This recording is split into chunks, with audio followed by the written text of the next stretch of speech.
एक गॉड जो सारे इंसानों को बनाते हैं अपना गुलाम। मूवी की स्टार्टिंग होती है। हॉरस नाम के एक गॉड को गॉड ऑफ विंड बनाया जा रहा था। तभी वहाँ उसके अंकल सेथ आते हैं अपनी आर्मी के साथ। वो अपने भाई यानी हॉरस के पापा को मारते हैं और हॉरस से लड़ते हैं। दोनों अपनी गॉड फॉर्म में आते हैं।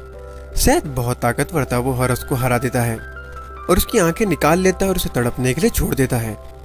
बाद में सेथ सारे गॉड्स और इंसानों पर राज करता था। वो इंसानों को अपना गुलाम बनाता है, उन्हें बहुत बुरी हालत में रखता है। जाया नाम की इंसान बैक को मैप देती है हॉरस की आंख लाने के लिए, क्योंकि उसे लगता था अब सबको हॉरस ही बचा सकता है। बैक बड़ी मुश्किल से एक आंख चुरा लेता है और सेथ के आदमियों को पता चलता है। वो बैक से पूछते हैं क्या चुराया। बैक सोना भी लाया था सेफ्टी के लिए, वो दे देता है और सेथ का आदमी दोनों को मरवा देने का ऑर्डर देता है। बैक हॉरस की आंखें निकालती है और उसमें से बहुत तेज रोशनी निकलती है। उस रोशनी की वजह से किसी को कुछ नहीं दिखता, इसलिए बैक और जाया भागते हैं।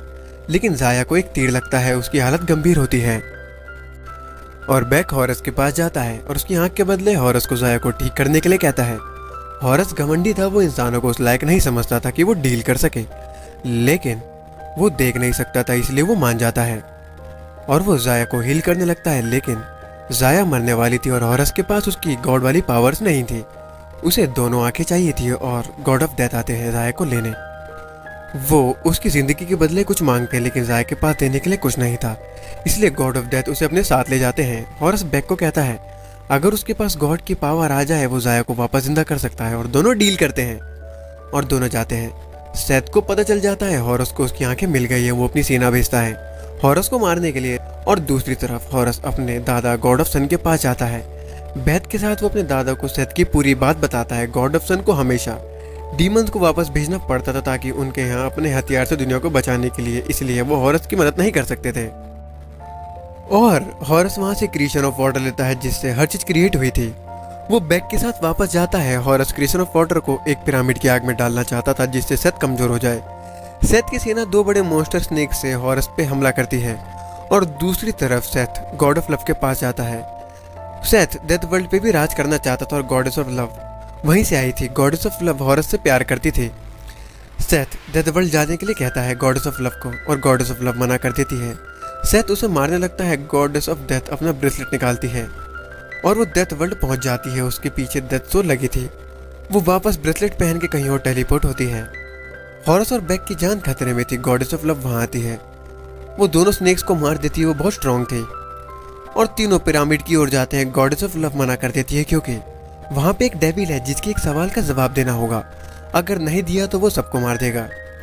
हॉरस गॉड ऑफ इंटेलिजेंस को अपने साथ ले जाता है। पहले गॉड ऑफ इंटेलिजेंस नहीं मान रहा था, लेकिन बैक उसकी ईगो को ललकारता है और सब चल ही रहे थे। गॉडेस ऑफ डेथ को बैक और हॉरस की डील के बारे में पता चलता है। गॉडेस ऑफ डेथ हॉरस पे गुस्सा करती है क्योंकि हॉरस बैक का यूज कर रहा था। कोई भी गॉड इंसानों को वापस जिंदा नहीं कर सकता था।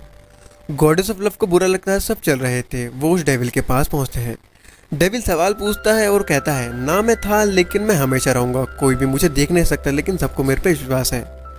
गॉड ऑफ इंटेलिजेंस दो बार गलत जवाब देते हैं। डेविल हमला करता है और गॉड ऑफ इंटेलिजेंस कहते हैं आने वाला कल, और डेविल उन्हें जाने देता है। और बाद में वो पिरामिड की आग के पास पहुंचते हैं, लेकिन सेथ वहां आता है। वो सबको ट्रैप में फंसाता है।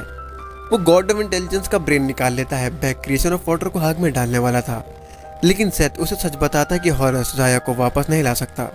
वो तुम्हारा यूज कर रहा है और अगर तुमने क्रिएशन ऑफ वाटर नहीं फेंका तो मैं जाया की बॉडी डिस्ट्रॉय कर दूंगा और उसकी सोल को भी। बैक क्रिएशन ऑफ वाटर फेंक देता है और सेथ वहां से जाता है और पिरामिड गिरने लगता है। हॉरस बड़ी मुश्किल से सबको बचाता है।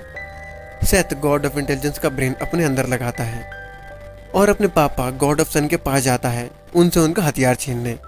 वो डार्कनेस डीमन को आजाद करना चाहता था ताकि वो पूरी दुनिया खत्म कर दे और सेथ राज कर सके। और दूसरी तरफ गॉडेस ऑफ लव को बैक के लिए बुरा लगता है। वो गॉड ऑफ डेथ को बुलाती है और बैक को जाया के पास भेजने के लिए, लेकिन गॉड ऑफ डेथ बदले में कुछ मांगते हैं और गॉडेस ऑफ लव उन्हें अपना ब्रेसलेट देती है। और बेन जाया के पास जाता है और goddess of love death world में फंसती है और उसको बुरा लगता है। वो गॉडेस ऑफ लव से प्यार करता था। दूसरी तरफ डार्कनेस डीमन सारी चीजें निगल रहा था। सेथ चाहता था डीमन क्रिएशन वाटर निकल जाए और गॉड ऑफ डेथ को डार्कनेस डीमन के बारे में पता चलता है। वो बैक को वापस हॉरस के पास भेजते हैं क्योंकि हॉरस ही सबको बचा सकता था।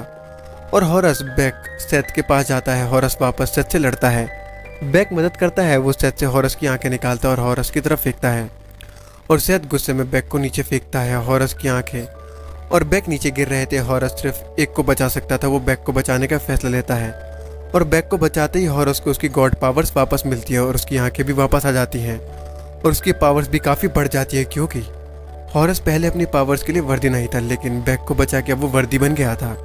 वो सेथ को हरा देता है। सेथ उसे जिंदा छोड़ने के लिए कहता है, लेकिन हॉरस सेथ वाली गलती नहीं करना चाहता था, इसलिए वो उसे मार देता है और अपने दादा को उनका वेपन देता है, जिससे god of sun darkness demon को वापस भेज देते हैं। बैक इन सब में मारा जाता है। अब हॉरस बहुत पावरफुल बन गया था। वो जाया और बैक को जिंदा करता है और वो डेथ वर्ल्ड का रूल चेंज करता है। अब लोग अच्छे काम के बदले वापस जिंदा हो पाएंगे, ना कि सोने के बदले, और हॉरस गॉड ऑफ लव को बचाने जाता है और ये मूवी यहीं पे खत्म हो जाती है।